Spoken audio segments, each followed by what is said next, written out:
नमस्कार, मैं मंजुली प्रधान और आप देख रहे हैं न्यूज लाइव। अब स्वदेशी फाइटर जेट से भी होंगी एयर स्ट्राइक्स। इस महीने मिलेगा तेजस MK-1A। हिंदुस्तान एयरोनॉटिक्स लिमिटेड इसी महीने लाइट कॉम्बैट एयरक्राफ्ट तेजस MK-1A वायुसेना को सौंपने की तैयारी में है। LCA तेजस MK-1A तेजस MK-1 का उन्नत संस्करण है, जिसे भारतीय वायुसेना के लिए मल्टी रोल फाइटर जेट के रूप में डिजाइन किया गया है। तेजस MK-1A वायुसेना में MiG-21 जैसे पुराने विमानों की जगह लेगा। HAL ने तेजस MK-1A के उत्पादन को तेज करने के लिए नासिक में तीसरी उत्पादन लाइन शुरू की है, जबकि बेंगलुरु में पहले से ही 2 लाइनें हैं, जो प्रति वर्ष 16 फाइटर जेट्स बना सकती हैं। वहीं नासिक में शुरुआत में 5 फाइटर जेट्स प्रति वर्ष बनाए जाएंगे, लेकिन बाद में इसकी क्षमता 8 फाइटर जेट्स प्रति वर्ष तक बढ़ाने की योजना है। इस तरह कुल मिलाकर HAL तीनों उत्पादन लाइनों से 24 फाइटर जेट्स प्रति वर्ष बना सकता है।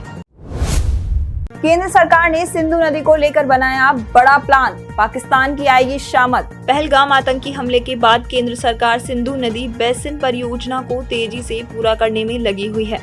सरकार चाहती है कि जम्मू कश्मीर में सिंधु नदी का ज्यादा से ज्यादा पानी इस्तेमाल किया जाए। इसके लिए केंद्रीय पर्यावरण मंत्रालय इन परियोजनाओं को तेजी से पूरा करने के लिए सभी जरूरी मंजूरी दी जा रही है, लेकिन मूल्यांकन प्रक्रिया में उचित वैज्ञानिक कठोरता भी बरती जाएगी।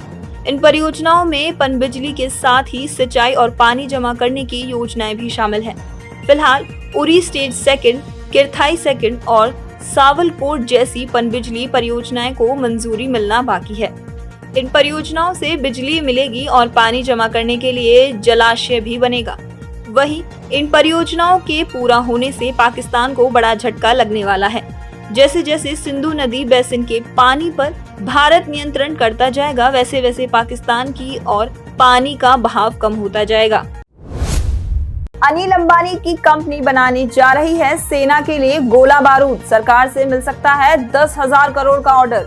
अनिल अंबानी के नेतृत्व वाली company Reliance infrastructure private sector की पहली ऐसी कंपनी बन गई है, जिसने नई पीढ़ी के 155 मिलीमीटर आर्टिलरी गोला बारूद के 4 तरह के डिजाइन और बनाए हैं। यह मेक इन इंडिया के तहत डिफेंस मैन्युफैक्चरिंग सेक्टर की एक बड़ी उपलब्धि है। इसके लिए सप्लाई चेन में 10 अन्य भारतीय कंपनियों को शामिल किया जाएगा। ऐसे में माना जा रहा है कि कंपनी को अगले 10 साल में रक्षा मंत्रालय की तरफ से 10,000 करोड़ रुपए का ऑर्डर मिल सकता है। इसके अलावा रिलायंस इंफ्रास्ट्रक्चर की योजना एक्सपर्ट मार्केट में एंट्री लेने की भी है। इसके लिए कंपनी महाराष्ट्र के रत्नागिरी में एक ग्रीनफील्ड विस्फोटक और गोला बारूद मैन्युफैक्चरिंग फैसिलिटी बना रही है। देश में फिर देरी से बढ़ सकता है कोरोना संक्रमण, लक्षण नजर आते ही कराएं जांच। देश में कोरोना वायरस का संक्रमण एक बार फिर तेजी से बढ़ने लगा है। कोरोना का नया वेरिएंट कई राज्यों में तेजी से लोगों को चपेट में ले रहा है। कोरोना से सबसे ज्यादा खराब हालत केरल, महाराष्ट्र, गुजरात, पश्चिम बंगाल और दिल्ली में है। इस बीच दिल्ली के सर गंगाराम हॉस्पिटल के senior consultant department of medicine professor M वली ने कहा कि कोरोना का नया वेरिएंट घातक नहीं, लेकिन तेजी से फैल रहा है। अगर जरूरी ना हो तो घर से बाहर ना निकलें, खुद को सैनिटाइज करें और मास्क जरूर पहनें। इसके साथ ही अगर बदन में दर्द, खांसी और बुखार आदि लक्षण नजर आए तो डॉक्टर को जरूर दिखाएं। कोरोना बदल बदल कर अपना रूप दिखा रहा है। सिंगापुर, हांगकांग और चीन में कोरोना का संक्रमण ज्यादा है। वायु प्रदूषण को लेकर दिल्ली सरकार का बड़ा निर्णय, 1 नवंबर से नहीं चलेंगे नॉन BS6 कमर्शियल वाहन। दिल्ली की मुख्यमंत्री रेखा गुप्ता ने एयर पॉल्यूशन मिटिगेशन प्लान 2025 का ऐलान किया है। इसके तहत एक और जहां वाहनों से फैलने वाली प्रदूषण, धूल, गुब्बार, सॉलिड वेस्ट पर लगाम लगाई जाएगी, तो वहीं दूसरी ओर ग्रीन इंफ्रास्ट्रक्चर को बढ़ावा दिया जाएगा।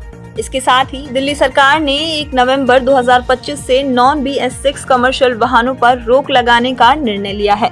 यानी 1 नवंबर से दिल्ली में केवल BS6 CNG और इलेक्ट्रिक कमर्शियल गाड़ियां ही चलाई जा सकेंगी। इसके अलावा दिल्ली के ट्रैफिक और इलेक्ट्रिक मोबिलिटी में बदलने के लिए सरकार बड़े मेट्रो स्टेशन पर 2,299 इलेक्ट्रिक ऑटो और 18,000 पब्लिक और semi public EV charging points लगाएगी। वहीं दिल्ली में अनधिकृत वाहनों का प्रवेश रोकने के लिए सभी बॉर्डर एंट्री पॉइंट्स पर पेट्रोल पंपों पर automatic number plate recognition camera लगाए जाएंगे। रहस्यमय तरीके से काले हो रहे महासागर, वैज्ञानिक भी हैरान, समुद्र जीवों के लिए बढ़ सकता है संकट। साइंस पत्रिका ग्लोबल चेंज बायोलॉजी में प्रकाशित प्लाईमाउथ यूनिवर्सिटी और प्लाईमाउथ मरीन लेबोरेटरी के वैज्ञानिक की रिसर्च रिपोर्ट में कहा गया है कि समुद्र में रोशनी के गुणों में बदलाव आ रहा है, जिसकी वजह से प्रकाशीय क्षेत्र की गहराई कम हो रही है। इसके चलते 20 साल में दुनिया के 21% से ज्यादा महासागर काफी गहरे रंग के या काले हो गए हैं। रिसर्च में सामने आया है कि अफ्रीका के आकार के लगभग 9% समुद्री हिस्से में प्रकाश क्षेत्र की गहराई 50 मीटर से भी कम हो गई है, जबकि 2.6% हिस्से में यह कमी 100 मीटर से भी ज्यादा पाई गई है। इससे समुद्री इकोसिस्टम में बड़े बदलाव आ सकते हैं, जिसका असर ग्लोबल फिशरीज, कार्बन साइक्लिंग और जलवायु को नियंत्रित करने में समुद्र की भूमिका पर पड़ सकता है। इसके अलावा बड़ी मात्रा में समुद्री जीवों पर भी संकट छा सकता है। टीवी की सबसे महंगी एक्ट्रेस बनी स्मृति ईरानी, हर एपिसोड से कमाएंगी करीब 14 लाख रुपए। टीवी शो क्योंकि सास भी कभी बहू थी में तुलसी का किरदार निभाने वाली स्मृति ईरानी टेलीविजन की सबसे महंगी अभिनेत्री बन गई हैं। टेली मसाला की रिपोर्ट्स के अनुसार स्मृति ईरानी सबसे पॉपुलर शो में अपनी वापसी के लिए प्रति एपिसोड 14 लाख रुपए चार्ज कर रही हैं। हालांकि इसका ऑफिशियल कंफर्मेशन अभी नहीं हुआ है। इस तरह स्मृति ईरानी भारतीय टेलीविजन इतिहास में सबसे ज्यादा पेमेंट पाने वाली एक्ट्रेस बन गई हैं और उन्होंने अनुपमा स्टार रूपाली गांगुली को पीछे छोड़ दिया है। मीडिया रिपोर्ट्स के अनुसार अनुपमा के किरदार के लिए रूपाली गांगुली प्रति एपिसोड 3 से 3.5 लाख रुपए कमाती हैं। फिलहाल स्मृति ईरानी के शो के सीजन 2 की मेकिंग चल रही है और शूटिंग में सख्त प्रोटोकॉल का पालन किया जा रहा है। आज के लिए बस इतना ही। कल फिर मिलेंगे देश दुनिया की नई जानकारियों के साथ। तब तक के लिए देखते रहिए और सब्सक्राइब करिए IIMT मीडिया।